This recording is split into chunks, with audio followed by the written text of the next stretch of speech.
Good morning.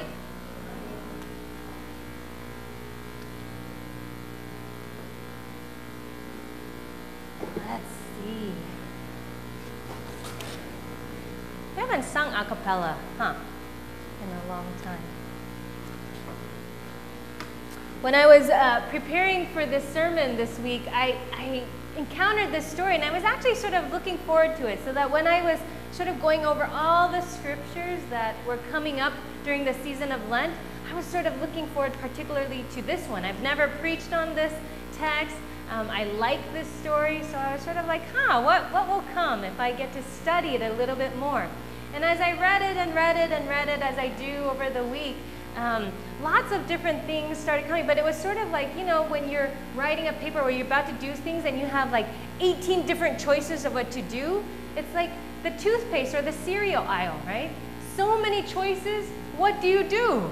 So I came across this story where one pastor, actually realizing there was so much that you could do with a story, he decided to develop a 16-week preaching series on this text alone. One story, 16 weeks, right? So this where, I don't know what he did. First week he looked at the dad, then the elder son, then the younger son, who knows, right? But by the 14th week, as he was standing at the back of the church and his congregants were filing past him, one woman came and shook his hand and he said, boy, you know, wouldn't it have been great if the guy just stayed at home? So, we won't be doing a 16-week series, right? But here we are today. Grace, I want to talk about. Grace is one of those things that we, as people who follow Jesus, like to talk about, right? We teach our children, or we kind of nudge each other at the dinner table when we haven't said grace before dinner time or meal times. We talk about how God is a God of abundant grace, grace that goes on. And we as Methodists like to talk about the three kinds of grace, right? Prevenient grace, the grace that goes before us, justifying grace, the grace that causes us and enables us to turn, and then sanctifying grace. We like to talk about how we're saved by and touched by grace, and how we are a people who live by God's grace. But here's the thing, what is grace? You know, what is that thing that we throw around when we say grace this and grace that? Is it something that saves us, that we seek? What does it look like? What does it live like? What does it do to us, for us, and within us? Is it something that we can actually experience and touch? Have you experienced it and touched it? A long time ago, I'm going to use my clicker, Abby, so don't be alarmed, okay?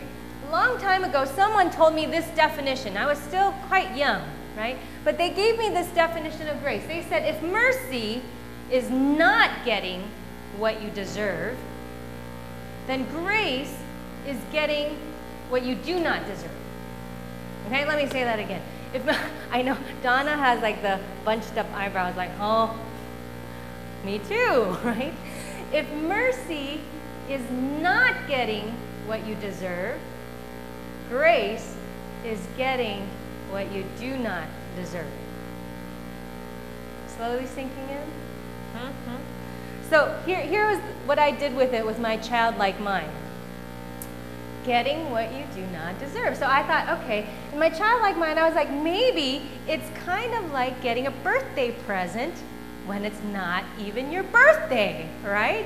You don't deserve it, there's nothing, but you get it anyways. Then I thought, oh, or maybe it's sort of like getting an A when you accidentally didn't study for the exam.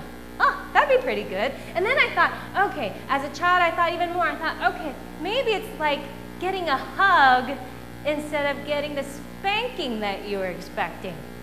Right? And the more examples that I thought of this idea of getting what you do not deserve, the more I thought about, wow, that's sort of like getting lucky, right? Grace is like getting lucky. I mean, what's bad about that? Grace must be a wonderful thing and a delightful thing, in fact. But what I didn't realize then, and I still sort of struggle with now, is this.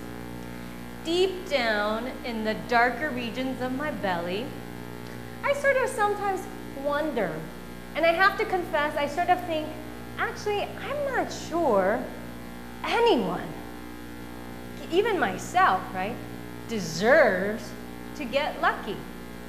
I don't know, do you ever have that thought? I mean, let me tell you about it. If Wendy, who was falling asleep in my second pew here, you must have had fun last night, Wendy. If Wendy doesn't study, shouldn't she get that C or that F? I mean, isn't that the way it works? Or if, I don't know, Janine, who's shaking her head and saying no, if she like lies to Jeff and Val, or she steals from the store, shouldn't she get the spanking instead of the hug? Okay, I'm not advocating for corporal punishment here, right? Don't spank your children. But we sort of think about these things as like parenting, right? We want to be good parents, and we wouldn't want to teach our kids to create a sort of a recipe for like the irresponsible, the lazy, the morally lax kind of conditions. So wouldn't we want them to teach them, quote, the right way? That's not how we would want to be a friend to someone. That's not how we would manage our coworkers. That's not how we would parent our children. So, no thank you, no sir, no free lunches here, right? But here's the thing. If that's what grace is, a free lunch that we haven't even worked for, and we don't believe in free lunches, right? Anybody ever have that, like, there's no free lunches? Anybody have their parents or their friends or whatever? There's no free lunch here, right? If we don't even believe in free lunches, but that's what grace is, and we have a God who doesn't just give us the brown bag with the peanut butter and an apple, right? But invites us, like Vince says, to the banquet table day after day, not because we've been spectacular, not because we've done anything particularly well, but simply because our God knows that we are hungry and wants to nourish us. What do we do with that grace? What do we do? Let us pray.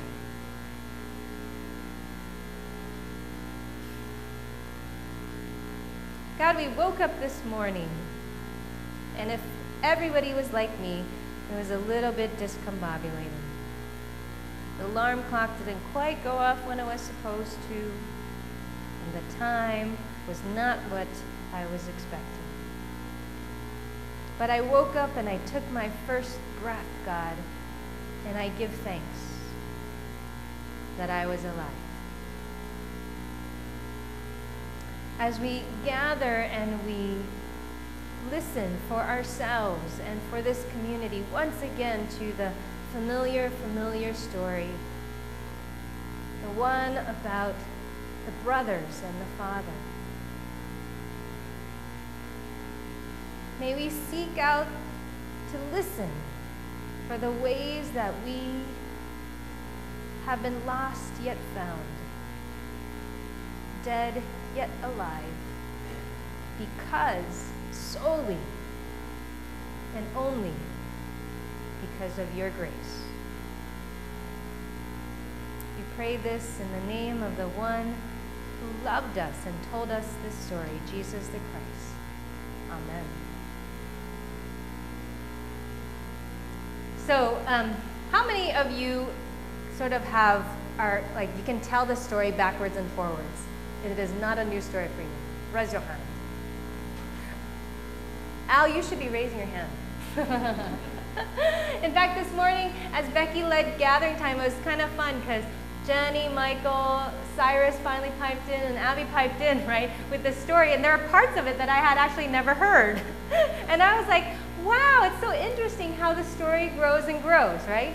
And we hear it so many times, and that's sort of the danger of stories that we become too familiar with. We hear it so many times that it's in a neat package, and we think, I know what that story is about, right? And let me just put it into this shelf, right? We don't listen to it again anew. But I invite you to listen again, because we learn at the beginning of the chapter that Rich read so well, that there's a reason for telling this story. Do you remember that reason? There was Jesus. He seemed to be down at the kebab shop or something, right? And people were like, dude, why is he eating with those people? And the people that were grumbling and grousing were people like you and me. They were the religious folks, right? They were the good folks. They were the folks that came week after week and sat in the pews and followed the rules. And they were looking at Jesus and they were saying, you know a person by their friends, and a rotten apple who hangs out with other, people who hang out with rotten apples must be rotten apples themselves, right? And so they were grumbling and they were grousing and they were saying, why those people that any self-respecting, respectable person wouldn't hang out with.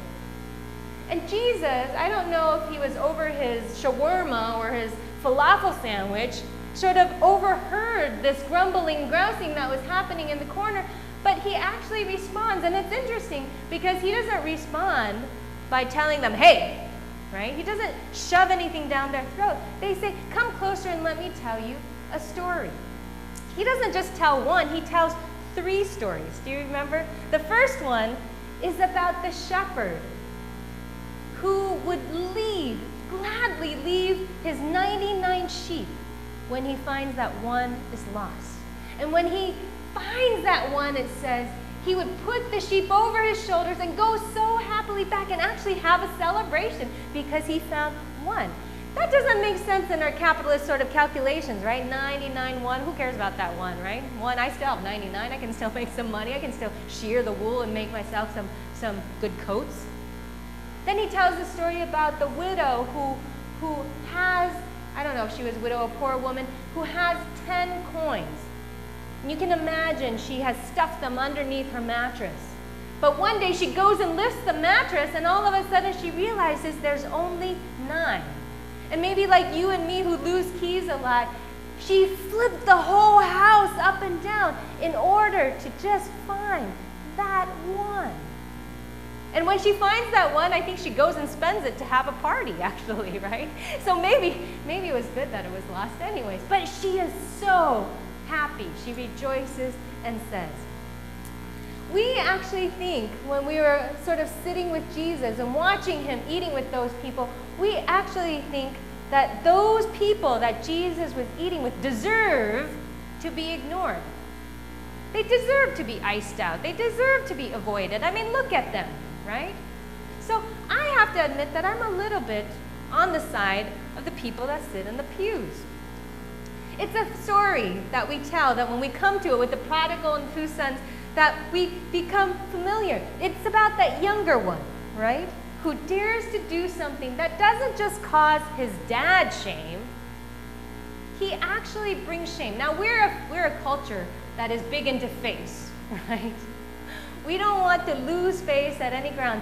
Let me tell you, this younger brother guy is a guy who causes the family to lose major face.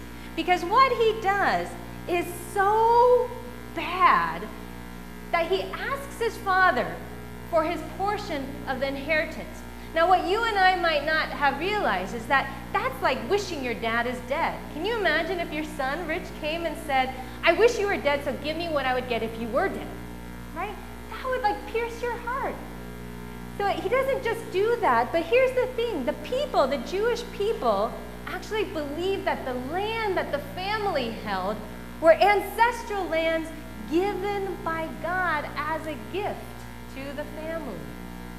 So he's not just saying, Dad, I wish you were dead. He was also breaking up an ancestral gift, as it were, and the community would have seen this. And he doesn't just say, oh, I need it because for some good reason, right? He doesn't say, hey, Dad, I need my inheritance because I'm going to college.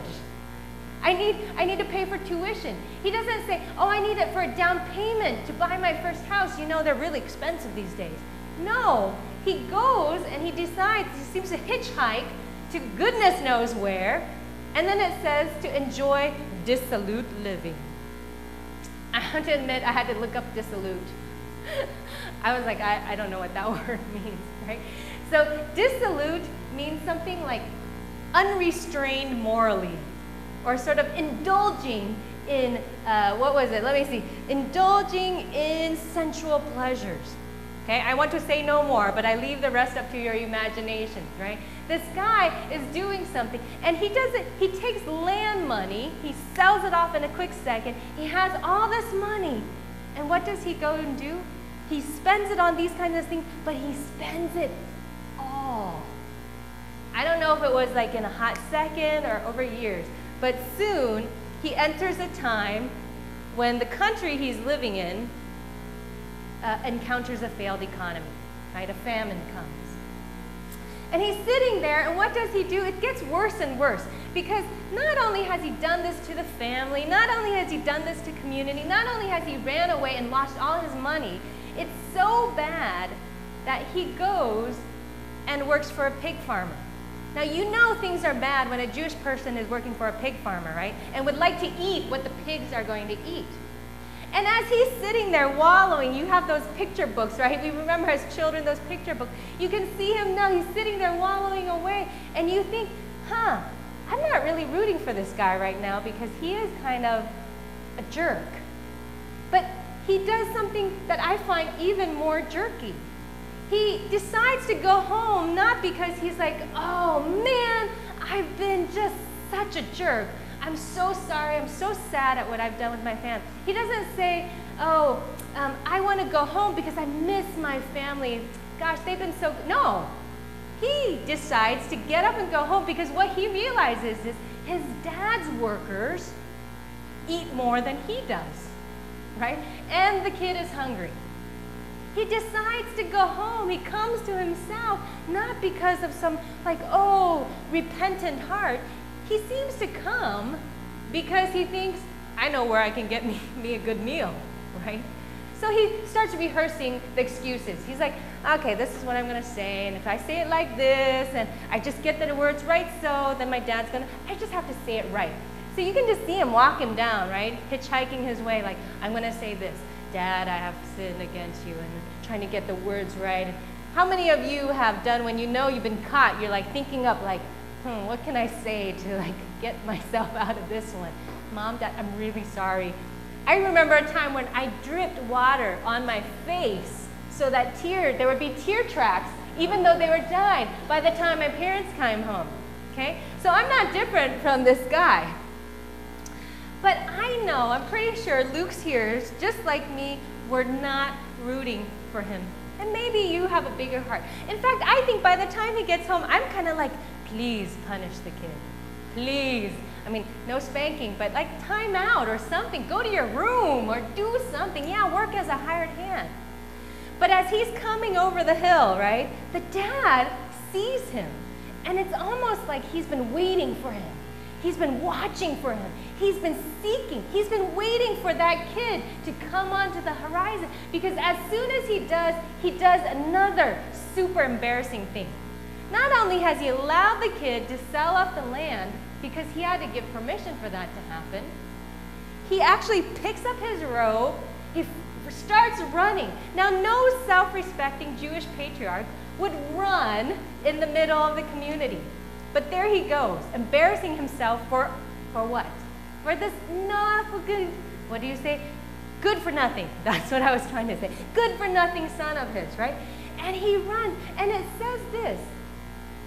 Before he started running, what he felt was what? Do you remember the word? Compassion. He sees his son, and he feels compassion. So he goes and he runs and his arms are flung open wide and he grabs it. And he doesn't even worry about what the kid says because he probably knows it's meaningless, right? He doesn't even wait. He doesn't even make sense of what the son says. He's already turned to the servant and told him, let's invite the neighborhood for a party. Okay, so all of you people who are parents, is this the way you would be parenting? Is this what you would... This is not the tough love sort of way that I was raised in. And I have to see, why should the kid get a party? He doesn't even feel badly about what he's doing. He doesn't even really feel that he did anything wrong as he's coming home. Now, who do I sound like? I know it, and you know it, right? Jasmine is like, Emily is the elder brother. That is shame, right? Because the elder brother seems to have sort of a nasty attitude too, right? he comes, and what does he say? I feel for the guy, though, right? Because what does he say? It's like he's pouting outside of the party, and he embarrasses the dad. So it's not just that he embarrasses the dad because the dad has to go against social rules, get up from the party, and go out to try to bring him in. That's embarrassing, according to their culture, right? And he's standing there pouting, and what does he say? He says, listen, man. And he starts airing out the laundry list, right? For those of you who are older kids or younger kids, you have brothers and sisters, did you ever feel like, how come my younger brother got to do all that? And it's sort of like that. He's like, dude, I have been working and working, and I never say a mean thing to you. I try to be a good son. And not one single time do you even bust out the roasted lamb for me. And then what? He comes home, the good-for-nothing guy comes home, the idiot of my brother comes home, and you decide to kill the fatted calf? And you can just see he's huffing and he's puffing, and he refuses to go home. And for the second time, the father exclaims. Twice in our passage we hear this, but we have to celebrate and rejoice because this brother of yours was dead and has come to life. He was lost and has been found. What's that issue doesn't seem to be what happens in my mind, right? It's not the issue of whether the brother deserves the party or not. It doesn't matter what he has done or hasn't done to earn it. It doesn't even matter that there seems to be, from the older brother's perspective, that there's a limited supply of the father's love. If he gives it to the younger son, then what will he get? No, what's at issue is the joy and the wonder that the father experiences at finding what he thought had been lost. That was joy. Here's the odd thing, and that's where the story ends, right? We don't find out, friends, what happens next. We don't find out if the brother like hems and he haws and he stews and he's like, but Dad, we don't know if that happens outside. We don't know if he decides to let go of whatever he's holding on and embraces this abundant grace that his father has and comes in and makes peace with his brother himself. We don't know that. We don't know if the younger brother sort of at any point in time down the road comes to and realizes like, oh man, I really probably hurt my father, and makes right for what. We don't know. We don't know any of that. We don't know if the father regrets his decision, like, I should have spanked that kid, right? When I had a chance to. But I wonder what you think happens next. What do you think happens to that older brother? What do you think happens to the younger brother? Do they have a change of heart, a turnaround, either of them? Who do you identify with in this story? Do you see yourself as in the father? Have you experienced that kind of relationship on certain occasions where even though it doesn't make sense, even though it seems totally indulgent, you extend grace? Do you see yourself in the younger brother? Somebody who has maybe cursed God and left God's home to make your own way, find your own way, but then realize, I've become a little lost. Do you find yourself in the elder brother, the guy who looks and says, God, there's a limited supply of love here, and I'm trying to do the right thing all the time. I don't know about these other mingo-mango kind of folks that are out on the corners. Where have you experienced the kind of love and grace that seems to have been waiting, that seems to have been longing, that will stop at nothing, that will throw extravagant parties? Where have you experienced that kind of grace in your life? In one sense, not knowing what happens helps us to not focus on, well, what happens to people when grace comes to them, right? It helps us focus actually on just the presence of grace, abundant grace, always, always available and present. So the question is for us, will we, from wherever we stand, join the party? In this season of Lent, as we continue to turn back and find our way to God, our Father and our Mother, may we trust that there is grace enough for all of us, and that grace will lead us home. Amen. Would you turn to your neighbors in your pews and give them a sign of peace and grace this morning?